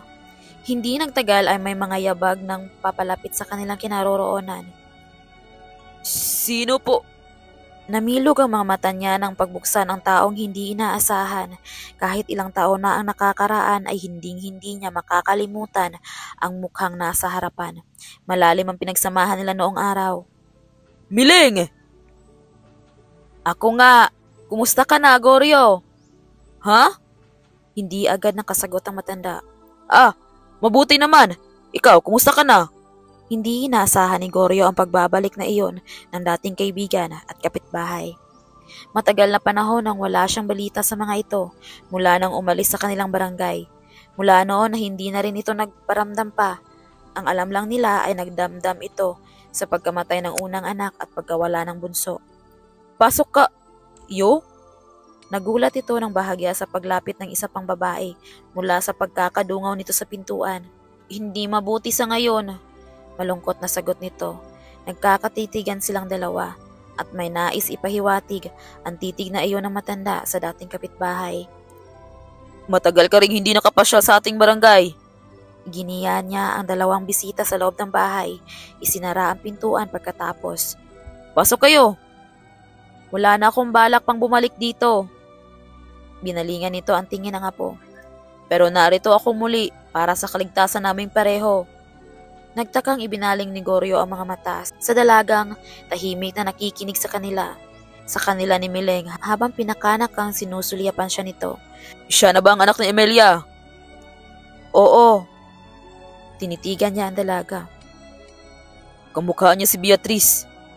Binigyan niya ang dalaga ng mabining ngiti nang tumingin ito sa kanya at isang malalim na buntong hininga naman ang narinig niya mula kay Mileng. Tinugon ng dalaga ang ngiting iyon ng matanda sa pamamagitan ng pagyuko bilang paggalang. Nagtungo si Goryo sa maliit nilang kusina upang kumuha ng tubig. Maupo muna kayo. Wika niyang kinumpas ang kamay pagawi sa kanilang lumang upuan. May kailangan akong kunin, Goryo. Makahulog ang wika ni Miling. Naudlot ang pagsasalin ni Goryo ng tubig sa baso sa narinig mula sa bagong dating. Matagal na panahon ko iyong iningatan dahil alam kong darating ang araw na ito. Ipinagpatuloy ang paglalagay ng tubig sa sartin at inilagay sa mesa iyon. Uminom muna kayo kahit tubig lang. Umupo siya sa katapat na silya ng dalawa. Salamat! Salamat po! Walang anuman. Tumayo siya at nagpaalam sa dalawa. Tatawagin ko lang si Kunsing. Nasa kabilang bahay kasi siya. Binisita ang anak naming panganay na bagong panganak kasama ng anak naming bunso na si Hernan.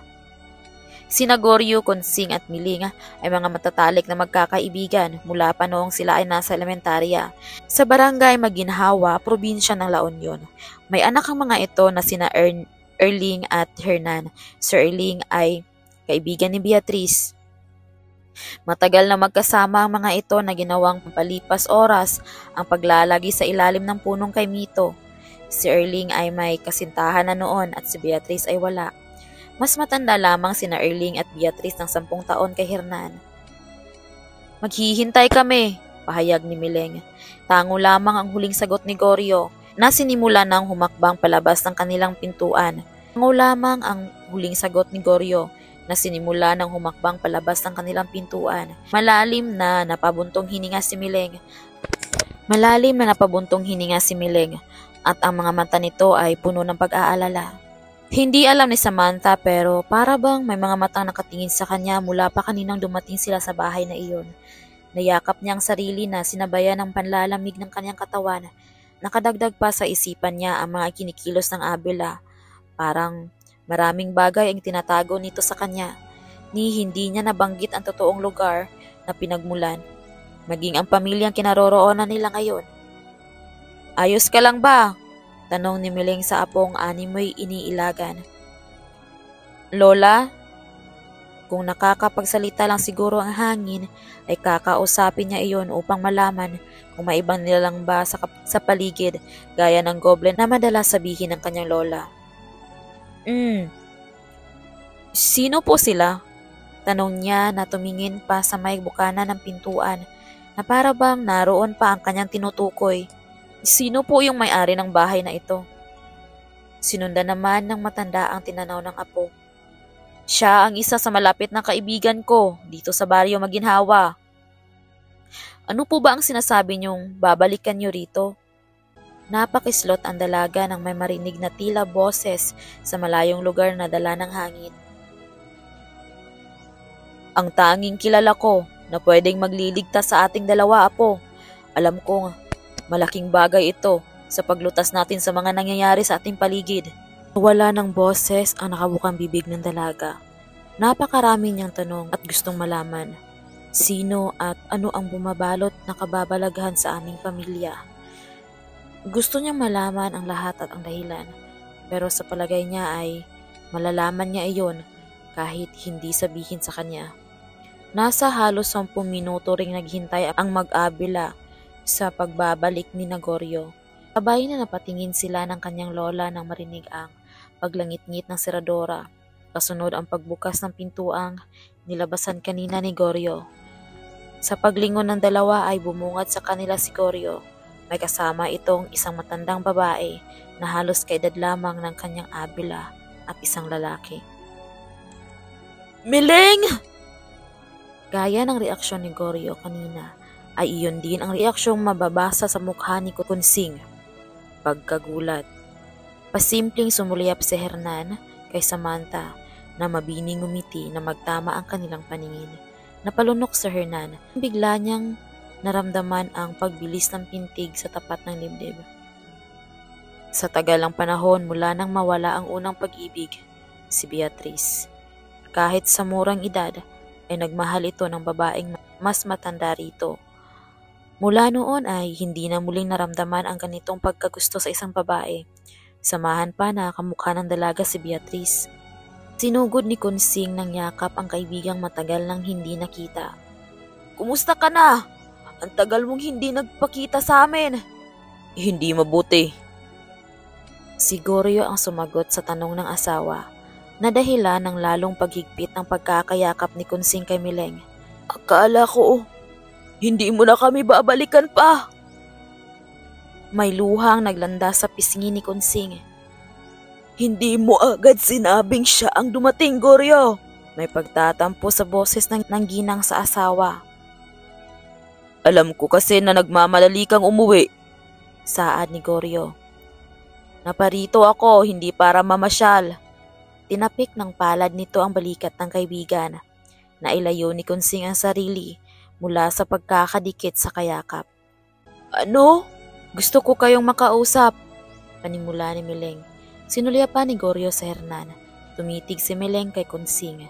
Palipat-lipat naman ang mata ni Samantha sa apat na taong may sariling daigdig sa kanyang harapan na nakalimutan yata ang kanyang presensya. Hernan, samahan mo muna si Samantha sa labas.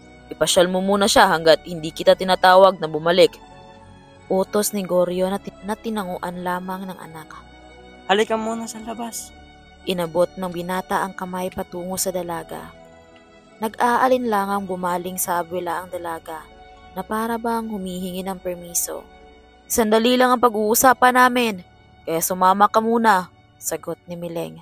Kagat-labing sumunod si Samantha sa binata habang pasulyap-sulyap sa abwila. Huwag kang mag-alala, mabait si Hernan. Pahabol na wika ni Mileng. Tanging ang mata lang ni Samantha ang tumawa sa biro ng abila. Magkasamang lumabas sina Hernan at Samantha. Kinuha ng una ang bike nito na hindi man bago ngunit hindi rin naman luma. Sakay na. Papasyal kita sa saglit sa kakahuyan. Malamig doon. Masarap tumambay.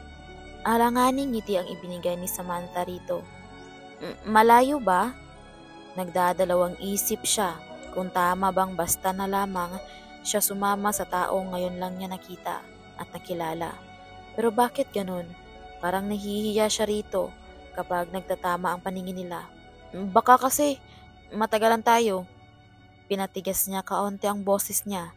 Baka mahalata siya nitong naiilang siya. Malapit lang, halika na. Hampas si Hernan sa upuan ng bisikleta. Halika na. Dahil malapit lang ang dalaga sa binata ay nasikmat siya nito at hinila. Sandali, paano ako upo dyan? Wala siyang makitang upuan sa likuran, kundi may maliit na nakalatag na pahabang malapad na kahoy sa harapan ng binata bago ang manibela. Saka ayaw kong sumakay sa bisikleta. Napanguso siya pagkaraan. Hinanap ng mata ni Hernan ang tinitingnan ng dalaga. Napangiti siya. Nakikita niya si Beatrice na una niyang pag-ibig. Kamukha talaga siya. Kagaya mo rin siyang ayaw sumakay ng bisikleta. Naiiling na napahawak ito sa manibela. Sino? Puno siya ng kuryosidad. Si Beatrice. Mas hamak na matanda ang tita Beatrice ko sa'yo. Pero bakit tinawag mo siya sa kanyang pangalan? Hindi ba uso rito ang paggalang? May inis sa boses niya dahil kung makabigkas ang lalaki sa pangalan ng tita niya ay para lang nitong kaedad. Pasensya na, nakasanayan ko lang kasing bigkasin yung mula pagkabata ko. Ang sabi naman niya ay ayos lang. Tumikwas ang gilid ng labi ni Samantha sa paghingi ng paumanhin ng binata. Kung ayaw mong sumakay ay maglakad na lang tayo. Mas mabuti pa nga. Ayoko talagang umangkas sa bisikleta. Napangiti ang binata dahil sa iba ang nasa isipan. Siguro ang gusto mong sakyan ay kakaibang sasakyan. Gumuhit ang ilang linya sa noo niya. Anong kakaibang sasakyan? Tanging mga mata lang nito ang tumawa. Wala. Kalimutan mo na lang sinabi ko. Nagpatiuna na itong naglakad.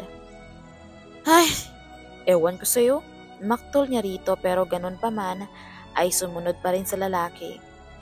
Oh, saan ka pupunta? Takang tanong niya sa binata nang huminto ito. Sandali lang.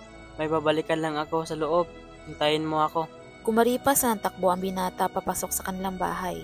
Sa paghihintay ni Samantha, sa pagbabalik ni Hernan ay inot-inot siyang humakbang. Binibilang pa niya ang bawat natatapakang bato hanggang sa hindi niya napansin na may kalayuan na pala ang narating ng mga paa mula sa bahay na pinagmulan. Nagtataka siya kung bakit nakasunod naman pala sa kanya ang binata, pero bakit hindi siya nito kinikibo. Nasa 10 minuto na yata silang naglalakad, kaya may inip na muli kinausap ang dalaga si Hernan. Malayo pa ba? Hindi sumagot ang binata, bagkus ay tinitigan lamang siya nito. Ang ipinagtaka niya ay ang namumulang mata nito. Suplado?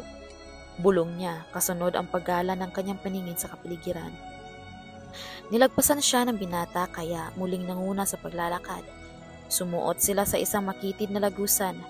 Nang makalagpas na sila sa isang puno na may kalakihan ay nakarinig siya ng tinig na parang mga sisiw. Hernan, saan ba kasi tayo pupunta? May kilabot na lumukob sa buong katawan niya. Nang lalong lumakas at dumami ang tunog na naririnig. Nagtayuan na rin ang kanyang balahibo dahil para siyang nasa loob ng isang malalim na bangin, para bang nasa ilalim ng lupa ang mga tinig. Hernan! Ano ba? Ah! Napasigaw siya nang pagharap niya sa kanya ay nag-iba ang anyo ng binatang sinusundan. Ikaw? Para siyang lumubog sa mainit na kumunoy nang maramdaman ang init sa paligid. Kiramdam niya ay natutupok ang laman niya sa hindi nakikitang apoy. Babalik at babalik ka sa aking palasyo dahil ikaw ay isang prinsesa. Malagim na boses ang bumulyaw sa kanya. Biglang naging madilim ang paligid at sa muling paglitaw ng liwanag ay nagbago muli ang kanyang kinaroroonan. Anong nangyayari? Paano nakapunta ko rito? Lola! Lola, tulong! Pilit niyang hinihiklas ang mga kamay na nakabilanggo sa gintong lubid. Pakawalan mo ako! Hindi ako sasama sa'yo! Makakasama mo roon ang iyong ina. Hindi ba't iyon ang iyong pangarap? Naging maamong muli ang kanyang aura. Hindi! Hindi totoo ang lahat ng nangyayari. Hindi totoong buhay ang aking ina at lalong hindi siya ang nanay ko. Kahit yata anong lakas ng sigaw niya sa pakikipag-usap sa lalaki ay wala iyong halaga rito. Tanggapin mo ang iyong tadhana. Hindi! Hindi ko tadhana ang mapabilang sa inyo. Hindi! Bigla muling nagdilim. Napaawang ang bibig ng dalaga nang binalot sila ng nakakasilaw na liwanag. Samantha! Tinig iyon ng babaeng minsan na niyang nakita. Ang babaeng tinawag siyang anak. Tita Beatrice? Inilingan niya ang paningin kahit pa nga nababalot sila ng liwanag at makapal na usok. Umiikot ang paligid habang ang boses ay kung saan-saan tumatama. Hindi mo siya makukuha, Anong! Matinis na muling sigaw ang narinig niya. Pilit niyang inaaninag ang nagsasalita kahit na nga kilala na ito ng kanyang pandinig. Tita Beatrice! Hindi kagaya niyong mortal na tao ang makakapigil sa akin. Dumagundong ang boses nito sa buong kapaligiran. Hindi!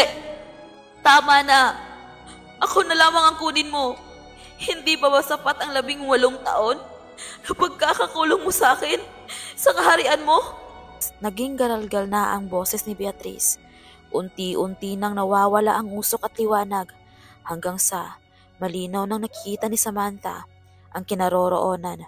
Maging ang tiya Beatrice niya ay malinaw na rin niyang nakikita. Magtigil ka! Isang kumpas ng kamay ang ginawa ni Anong. Palahaw na hiyaw ni Beatrice sa kirot ng sumuot sa katawan nito ang sakit sa katawan. Isang hampas na mula sa gintong lubid ang nagpalugmok kay Beatrice. Hindi napigilan ni Samantha ang mapasigaw nang tumambad sa kanya ang itsura ng lalaki. Malaki ang ilong nito na patulis. May 2 malalaking tainga na halos bumalot sa kanyang ulo. May kalakihan ang mga mata at manipis na katawan. May matatabang talampakan na dahilan ng pabukakan nitong pagkakatayo. May hawak itong tungkod na nagsisilbing gabay sa paglalakad. May hawak din sa kabilang kamay na kulay gintong manipis na tali nakakonekta kay Beatrice. Hindi maalis ni Samantha ang nahintakotang mukha sa pagkakatitig sa nilalang na nasa harapan. Anak! Marahas na nabaling ang tingin niya sa pagtawag ng ginang sa kanya. Nanay? Nag-aalang ang tawag niya rito. Anong nangyayari? Nasindak siya sa nakikita. Ang babaeng nakita niya noong una ay maganda at bata pa, at iyon ay ang mukha ng Tita Beatrice niya nung kabataan nito, kasama ang kanyang ina na si Emilia. Pero ang nakikita niya ngayon ay isang babae na hindi nalalayo marahil sa edad ng kanyang abuela, na nababalot ang katawan ng itim na buhok. Siya ang iyong ina, Samantha? Marahas muling nabaling ang tingin ng dalaga sa nilalang na iyon. Bumalik na ito sa dating makisig na lalaki. Ito ang lalaking nagmamaniobra sa kanyang mga panaginip. Isa pala itong nilalang na nakakatakot. Parang awa mo na, Anong. Pakawalan mo ang aking anak. Ako na lamang ang pahirapan mo. Pagsusumamo ni Beatrice. Hindi! Naglalagablab ang namulang mata ng lalaki. Hindi na kita kailangan dahil wala ka ng silbi. Sa bawat sigaw ng lalaki ay tinutumbasan niyon ang pananakit kay Beatrice. Napasubsob si Beatrice sa sahig. Dumating na ang takdang oras para mailipat sa iyong anak na totoong tagapagmana ng aming lahi.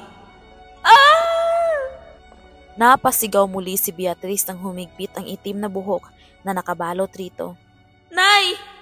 Wala sa loob na nabigkas niya ang salitang iyon. Ano bang gusto mong mangyari, ha? Galit man siya ay naglakad ang lalaki palapit kay Samantha. Ikaw ang gusto ko na papalit sa pwesto ng iyong ina. Wag!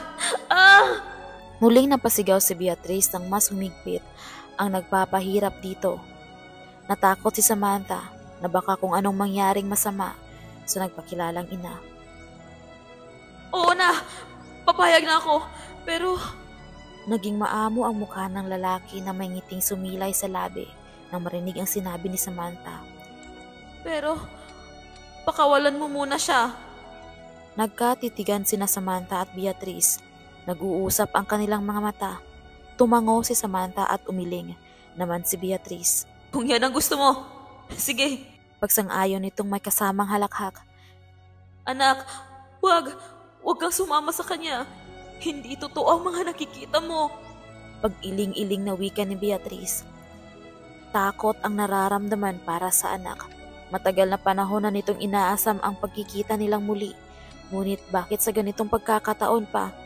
Gusto nitong makapiling ang anak. Nagambala ang pag-uusap ng tatlong matatanda sa marahas ng pagbukas ng pintuan. Mabilis ang kilos ni Gregorio at Miling nang makitang kalong-kalong ni Hernan ang dalagang walang malay. Sumikdo ang tila mainit na dugo sa ulo ni Miling sa nakikita. Anong nangyayari, Hernan? Hysterical na tanong ni Miling sa bagong dating. Sinalubong niya ang binata at nanginginig na hinawakan ang ulo ng dalagang nakalupaypay sa mga bisig ng binata. Ibinaba ni Hernan ang dalaga sa mahabang upuan. Hindi ko po alam. Iniwanan ko siya sandali sa labas dahil kinuha ko lang ang isang balabal para sana ibigay sa kanya. Pero pagbalik ko ay wala na siya sa bakuran. Hinanap ko po siya at natagpuan na nakahandol siya sa tabi ng malaking puno sa may bukana ng kakahuyan. Ano? Sikmat ni Gregorio sa anak. Hindi ba't pinagbawalan ko ang kahit sino na huwag pumaroon? Galit man ang timbre ng boses nito ay may takot pa ring nababanaag sa mga mata nito. Hindi ko po alam, tay, kung paano siya nakarating doon. Nangihinang napayoko si Gregorio. Nadako ang lahat ng mata rito. Kunsing, ihanda mo ang mga kandila at ang aking itim na bato. Ito ang matagal na nating hinihintay at kinakatakutan. Kung hindi natin noon nailigtas si Beatrice, ay hindi natin hahayaan na pabayaan si Samantha. Makahulog ang wika ng Ginoo na tinanguan lamang ng kabiyak. Anong ibig mong sabihin, Gregorio? Anong hindi nailigtas si Beatrice? Natatarantang tanong niya sa kaibigan dahil sa utos nito sa asawang si Kunsing. Anong ibig ninyong sabihin? May sasabihin kami sa'yo. Humugot ng malalim na buntong hininga si Gregorio para lumanghap ng hangin dahil pinaninikipan ito ng dibdib. Noong madalas magpunta sina Beatrice at Erling sa kagubatan, ay napansin na namin ang pagbabago ng anak mo. Minsan ay nahuhuli namin siyang tumatawa pero walang kausap. Sa tuwing magkakasama silang tatlo ng kasintahan ni Erling ay masaya rin itong nakaupo lamang sa gilid na para bang may ibang kasama na siya lamang ang nakakakita. Matamang nakikinig si Mileng sa anumang sinasabi ng kaibigan. Pakiramdam niya na nanuyo bigla ang kanyang lalamunan. Parang may batong nakadagan sa dibdib niya. Hanggang sa nabuntis si Imelya. Mula noon ay napansin na namin ang pagiging malungkot ni Beatrice sa tuwing mapag-isa. Hindi mo ba yun napapansin sa anak mo, Mileng? Tanong ni Goryo. Hindi. Ang alam ko lamang, nalungkot kaming lahat nang malamang buntis si Imelya. Oo, malungkot si Beatrice, pero ang iniisip ko ay marahil iyon ay dahil sa sinapit ng kanyang kapatid. Iyon ba talaga ang akala mo? Sumingit si Konsing habang papalapit sa kaibigan. Kinapa nito ang palad ng ginang at pagkatapos ay dinala iyon sa mukha nito. Nanatiling nakikinig lamang si Hernan na hindi umaalis sa tabi ng dalaga. Hawak nito ang kamay. Nag-aalala itong malaglag sa upuan. Matagal na panahon na ang nakakaraan. Nasa likod pa rin ang buhok ni Beatrice. Kaya ng bilin mong huwag itapon. Saan muli ni Konsing. Kaya ba, ganun na lang din ang pag-aalaga niyo sa buhok ng aking anak? Mahirap ipaliwanag, pero mawala si Beatrice ay ihinabilin niya ang kanyang buhok. Napakaingatan ito. Maliban sa iyo ay inihabilin din niya sa amin nang ipaputol niya iyon nang nakitaan na namin siya ng pag-iiba sa sarili. Naalala ni Mileng kung gaano kamahal ng anak ang buhok na iyon at iyon ang dahilan kung bakit nagbalik sila sa dati nilang lugar para magbakasakaling makita ang iniwan niyang buhok sa mga kaibigan. Nakikinita pa niya kung paano na naghoy si Beatrice nang umikli ang buhok nito. Ang tumatak sa isip niya ay ang winika nito noon na alagaan nila ang buhok nito dahil iyon ang magliligtas sa kanila kung sakaling paglaruan sila ng mga nilalang sa ibang daigdig. At iyon ang nagtulak sa kanilang mag-abila para balikan ang naiwang paraan para sila ay mabuhay. Salamat sa anak niya dahil kahit wala na ito ay matutulungan pa rin sila. Kung ganon, ay isa rin siya sa mga kinagiliwan ng mga nilalang sa ibang daigdig. Napahawak sa dibdib ang ginang nang maramdaman ang pagsikip nito habang nakatitig sa walang malay na apo. Ganon na nga, Mileng! Niyakap ni Konsing ang kaibigan nang makitang tumaas baba ang katawan nito na nagbabadya sa pagsabog ng hagulgol. Kailangan nating tulungan si Samantha. Pinutol ni Goryo ang dalawang ginang sa pamamagitan ng pananalita. Ano ang dapat nating gawin? Tanong niya, pinalakas ang loob para sa apo. Konsing! Oo! Kukunin ko! Nagmamadaling pumasok sa silid tulugan nilang mag-asawa si Konsing. Alam nito ang ipinapahiwatig ng asawa.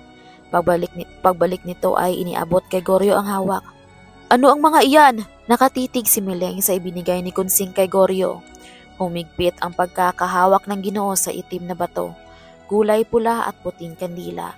Ito ang makakatulong sa atin upang mapanatili ang kaluluwa ni Samantha sa kanyang katawan. Kailangan nating magmadali. Tumayo si Goryo. Hernan, kailangan ko ang tulong mo. Opo, tay. Magkahawak kamay sina Konsing at Mileng habang ang kabila nilang kamay ay nakahawak sa palad ni Samantha. Natatakot ako para kay Samantha. Nang lalambot na wika niya kay Konsing. Manalig tayo sa itaas, Mileng. Nginitian nito ang kaibigan upang pagaanin ang nararamdaman. Hindi madali ang kinakaharap nilang pagsubok. Lumabas ng bahay ang mag-ama at nagtungo sa likod bahay. Tinungo nila ang dalawang malalaking puno kung saan ay nakabaon sa gitna niyon ang buhok ni Beatrice. Mula nang iwan iyon sa kanila ni Mileng ay hindi nila iyon binabayaan. May basbas ng holy water lagi ang mga puno na iyon, kaya hindi magamit ng mga kakaibang nilalang. Nagsimula nang maghukay si Hernan hanggang sa makita nito ang isang pahabang kahon na kahit matagal nang nasa ilalim ng lupa ay mukha pa rin itong bago. Halos sabay na napatakip ng mata ang mag-ama nang bumungad sa kanila ang nakakasilaw ng liwanag mula sa mga buhok ni Beatrice nang buksan iyon ni Hernan. Naging kulay ginto iyon. Day! Hindi makapagsalita si Goryo sa nakikita.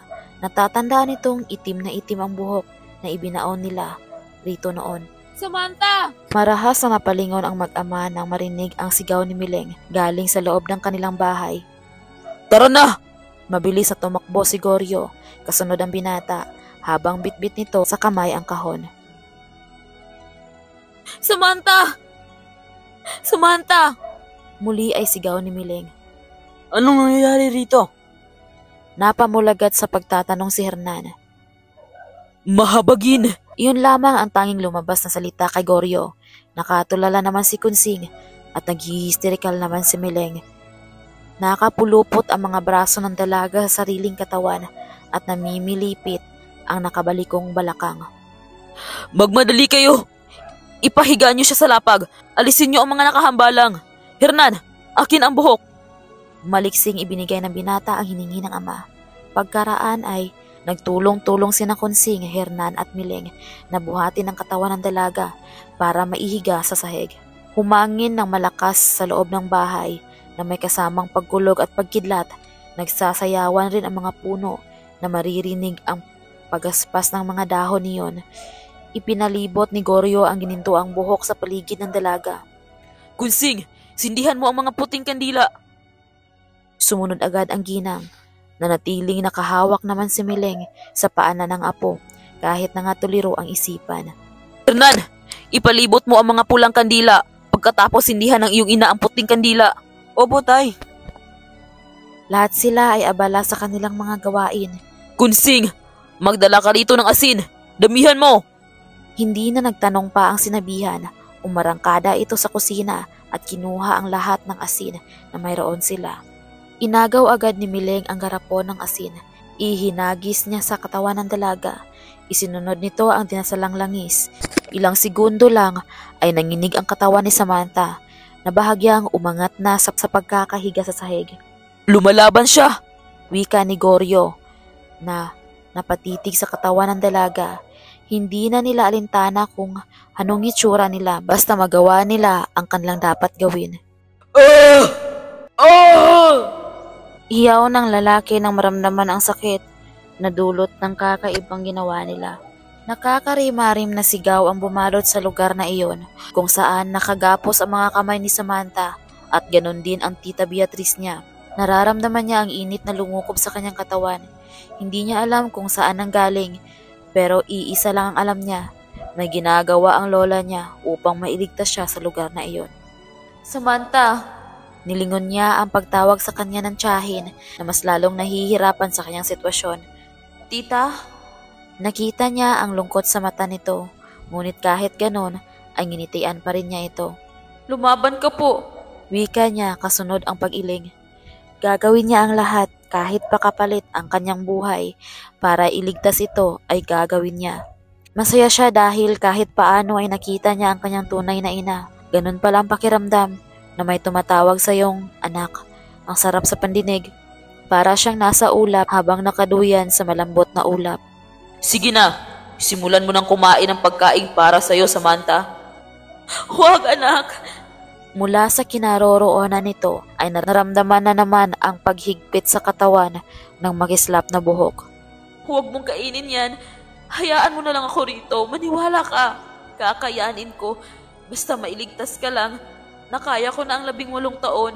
Kaya kakayanin ko pa rin kahit ilang daang taon pa. Nakita niyang namalisbis ang luha sa magkabilang pisngi ng ginang. Inay! Ano pang hinihintay mo? Ani mo'y maamong tupa ang lalaki habang inaalok sa kanya ang mga pagkain. Tiningala niya ito pagkaraan ay ibinaling ang mga mata sa ginang na sa bawat salita na lumalabas sa bibig nito ay hinihigpitan ng nilalang ang pagkakagapos rito. Patawad po. Pero hindi ko po kayo kayang tingnan ng ganyan. Kung ako ang magiging kapalit niyo ay gagawin ko. Ialay ko ang aking sarili sa nilalang na nagpapahirap sa iyo, inay. At matagal na pong nangungulila sa inyo si Lola dahil sa pagkawala ninyo ng biglaan. Hinayaan na lamang niyang umagos ang sunod-sunod na butil ng luha na bumasa sa kanyang pisngi at naging dahilan ng panlalabo ng mata dahil tinakpan na iyon ng masaganang luha. Napahagulgol na ng lubusan si Beatrice. Anak ko! Anak ko! Mahal na mahal kita! Huwag mo nang patagalin pa, Samantha. Kainin mo na ang mga iyan. Hindi siya nakaramdam ng takot nang tumaas ang tono ng boses ng lalaki. Bagkus ay nakatitig lamang siya sa ina. Kung ako ang magiging kapalit ng inyong paglaya, ay masaya po kung tatanggapin iyon, Nay. Sa unang pagkakataon ay may natawag siyang nanay. Ina na pinangarap ng magkaroon siya at makita, ngunit ipinagkait sa mahabang panahon.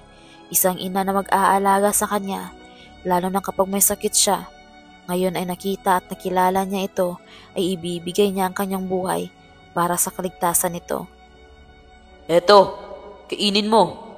Binawi niya ang paningin mula sa ina at tiningnan ang inialok na prutas sa kanya ng lalaki. Gaya ng sinabi ko, kakainin ko iyan. Ngunit kapalit niyon ay ang paglaya ng aking ina at pag-alis niya rito sa inyong kaharian. Makakaasa kang tutupad ako sa ating kasunduan. Sa pagkakarinig na iyon, ang dalaga ay kinuha niya ang inialok na prutas ng lalaki. Anak! Huwag! Sigaw ni Beatrice, ngunit kasabay din ang paghampas ng itim na buhok sa likod nito. Patawad po, Nay. Isinubo niya ang hawak na prutas. Pagkaraan ay napawalang sala si Beatrice na kasing bilis ng hangin. Umihip na malakas at sa isang iglap ay nasa tabi na niya ang ina. Mahigpit silang nagyakapan ng walang ano-ano ay sumuka si Samantha. Makintab na tubig at gaya ng dati ay maraming asin at dahil doon ay nagliwanag ang kinaroroonan nila. Naglabasan kung saan-saan ang mga kauri ng lalaki, mga nilalang na matutulis ang ilong at maiiksing, matataba ang mga paa, malalaking tenga at nakakatakot na mukha. Hindi! Hindi pwede! Umatras si Anong habang sumisigaw ito na parabang nakakakita ng hindi maganda sa kanyang paningin. Ilayo niyo sa akin yan! Kanya-kanyang takbo ang mga ginagawa nila at paghiyaw kasama ng pagtakip ng kanilang mga mata at tainga. Nasisilaw sila, nasasaktan, natatakot. Anak! Anak! Muli na namang sumuka ang dalaga na halos ilabas nito ang lahat ng laman ng tiyan. Kunsing! Tapos mo na bang sindihan lahat ng kandila? Tanong ni Goryo habang abala sa paglalagay ng itim na bato sa noo ng dalaga. Bahagya siyang nabuwal ng hindi makayanan ng katawan ang lakas na enerhiyang nanggagaling sa katawan ng dalaga. Lalong bumaliko ang katawan ng dalaga. Minsan ay naitutulak pa ang mag-amang Hernan at Goryo. Kapag iniunat ng dalaga ang buong katawan kasama ang mga kamay, nangingisay ang katawan nito. Patuloy pa rin sa pagsubo si Mileng ng asin sa bibig ng dalaga. Gaya ng ginawa nung mawalan din ng malay ang apo na muntikang pagkawala nito. Hernan! Sindihan mo ang mga pulang kandila, magmadali ka! Opo, Tay! Muntikan pa itong madapa ng iunat ng dalaga ang naninigas na paa. Maliksi ang bawat kilos ng tatlong kaagapay ni Goryo. Naalala ni Goryo ang isang pangyayari sa kanya habang binabaybay ang daan pauwi ng kanilang bahay. Isang dapit hapon, may lumapit sa kanyang isang matanda at sinabihan siyang kapag dumating ang araw na may dalagang pupunta sa kanilang bahay ay kailangan nitong putulin ang buhok nito. Dahil ito ay malaking tulong sa pagbabalik ng kaluluwa nito, kailangan lamang nilang sunugin at patakan ang puting kandila upang mapagsama ang kaluluwa nito sa katawan. Napatitig si Goryo sa mahaba at maitim na buhok ni Samantha. Hindi na siya nag-atubili pa. Hindi man siya sigurado kung ang dalaga nga ang tinutukoy na matanda o iba. Kunsing! Kumuha ka ng gunting! Nagtataka man ang ginang ay sinunod pa rin nito ang kasawa. Gupitin mo ang buhok ni Samantha, Mileng. Ito lamang ang alam kong makakatulong sa apo mo upang hindi humiwalay sa kanyang katawan ang kanyang kaluluwa. May pagmamadali lahat ng kanilang kilos. Wala na nagtatanong pa kapag naguutos siya na nakatulong para makapag-isip siya ng tama. Wala nang sinayang na oras si Mileng. Agad na hinablot ang gunting sa kamay ni Kunsing at pinutol ng walang pag-aalinlangan ang buhok ng dalaga. Matapos sindihan lahat ni Hernan ang pulang kandila, ay may malakas na hangin ang nagpaikot-ikot sa itaas ng kanilang bahay. Kunsing, sunugin mo ang ginintuang buhok ni Beatrice at ang buhok ni Samantha. Lahat ng sinabi ni Goryo ay sinunod ng mga kasama. Hindi! Ah! What? Hindi magkamaya sa paghaplo sa buong katawan ang nilalang na para bang nasasaktan ang bawat parte ng katawan nito. Para itong nagsasayaw ng tinikling dahil hindi alam kung saan pupunta at kung saan ang hahawakan sa nasasaktang katawan. Ang buhok ko. Mahinang wika ni Beatrice nang naalala ang iniwang habili noon ni Inong, ang ama ni Samantha. Iwanan mo ang iyong buhok sa mundo ng mga tao para may magamit silang proteksyon sa magiging anak natin. Umalingaw-ngaw sa pandinig ni Beatrice ang mga katagang iyon nang namayapan niyang kabiyak ang totoong hari ng palasyo na kinaroroonan nila ngayon, ang ama ni Samantha, na isang hari ng mga duwende. Mabait ito at mahal na mahal siya, ngunit napuno ng inggit ang puso ng kapatid nitong si Anong. Pinaslang ni Anong ang kanyang asawa at inangkin lahat. Isa na doon ang kaharian at si Beatrice. Malaki din ang kasalanan ni Beatrice kay Emilia dahil sa pagpayag sa kagustuhan ng ama ni Samantha na ilipat dito ang kanilang supling. Walang kaalam-alam si Emilia sa nangyayari sa buhay nito hanggang sa malagutan ng hininga sa panganganak. Hindi pa noon hari si Inong, kaya isang kasalanan ang magkaroon ito ng anak dahil ito ang susunod na hari. Kaya wala noong nagawa si na Beatrice at Inong kundi ang ipapasan kay Emilia ang kanilang magiging anak. Ano pong nangyayari? Nagtataka si Samantha nang makitang nagliliwanag ang buong katawan ng ginang. Gulat na napasigaw itong muli nang makitang nagliliwanag rin ang sariling katawan. Nay! Sinusunog nila ang buhok natin, anak. Naiiyak siya. Ito ang matagal niyang hinihintay. Ang makalaya siya sa pagkakakulong sa kanya ni Anong. Sinabi noon sa kanya ni Inong na kapag nasunog ang buhok ng isang mortal na nadala sa kanilang daigdig ay magsasara ang lagusan sa ibang daigdig at sa daigdig ng mga tao. Ito na ba ang tinutukoy ng namayapang asawa? Po? Naguluhang napatitig ito sa ina. Makakabalik na tayo sa daigdig natin. Kumikislap ang mga mata niya dahil sa luhang naroon. Makakabalik na tayo sa ating mundo, Samantha. Niyakap niya ang anak. Dinaman niya ang init ng katawan nito. Walang araw na hindi niya pinanabikan ang pagkikita nilang mag-ina. Hindi! Hindi ko hahayaang makaalis kayo rito! Hindi! Naglikha ng malakas na hangin sa itaas habang paikot-ikot iyon para silang matatangay sa kawalan nang sakupin ang paligid ng dilim. Hindi! Ngunit kahit sa anong galit ni Anong ay hindi na napigilan ang pagkalat ng liwanag sa buong paligid. Kasabay ng paghiyaw nito ay ang pagsambulat ng nakakasilaw na liwanag na siyang tumangay sa kadiliman kasama si Anong. Kasabay ng paglukob ng liwanag sa buong kapaligiran ay mahigpit na nagyakap ang mag-ina. Samantha! Niyugyog ni Mileng ang balikat ng apo. Alam niyang nakabalik na ito ayon na rin sa wisyo ng katawan mula sa panginginig kanina. Ngayon ay kalma na ang katawang lupa nitong nakahiga pa rin. Nay! Napaatras ang apat nang biglang sumigaw ang dalaga, kasabay ng pagbangon. Samantha! Nag-aalinlangan siyang lapitan ng apo. Nakatunghay lamang ang mag-anak ni Goryo habang tumutulo ang tagaktak na pawis sa noo. Lola! Tahimik lang na nakamasid ang mag-anak ni Goryo. Tagaktak ang pawis nito sa noo, ngunit hindi mababaka sa mukha ang pagod, kundi kasiyahan. Ganon din sina Hernan at Kunsing. Ako nga! Niyakap niya ng mahigpit ang apo. Akala ko, mawawala ka na sa akin ng lubusan. Garalgal ang boses ng matanda. Nasaan po si nanay? Kusang humiwalay ang katawan niya mula sa pagkakadikit sa apo. Anong sinasabi mo? Nakita ko po si inay. Nagkita po kami, Lola. Maniwala po kayo. Ang totoong nanay ko ay si Beatrice at hindi si Emilia. Napaawang ang mga labi ng apat na naroon. Hindi makapaniwala sa sinasabi ng dalaga. Nay! Mabilis itong tumayo at lumabas ng bahay. Hinanap ng mga mata ang ina. Alam nito na ang ina ang tumawag sa pangalan. Samantha! Apo! Magkasabay na tawag ni Miling at Kunsing sa pangalan ng dalaga nang kumaripas ito ng takbo palabas. Nay! Dinaluhong ni Samantha ang ina na muntikan pa nilang ikabuwal. Samantha, anak! Natutop ni Miling ang bibig nang makita ang kayakap ng apo. Hindi nagkakamali ang puso ng isang inang kagaya niya. Beatrice! Bulong niya. Parang may tambol sa tapat ng dibdib niya na sa sobrang lakas ay halos mabingi siya. Nanikip din ang parting iyon. Huminga siya ng malalim ng ilang beses. Beatrice!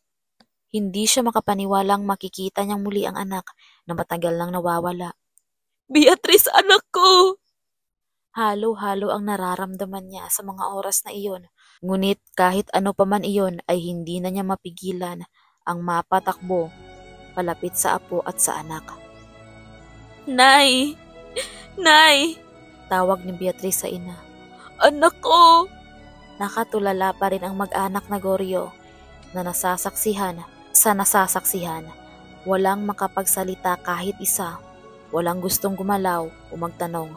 Tanging pagpahid lamang ng mga luha nilang naglalanda sa kanilang pisngi.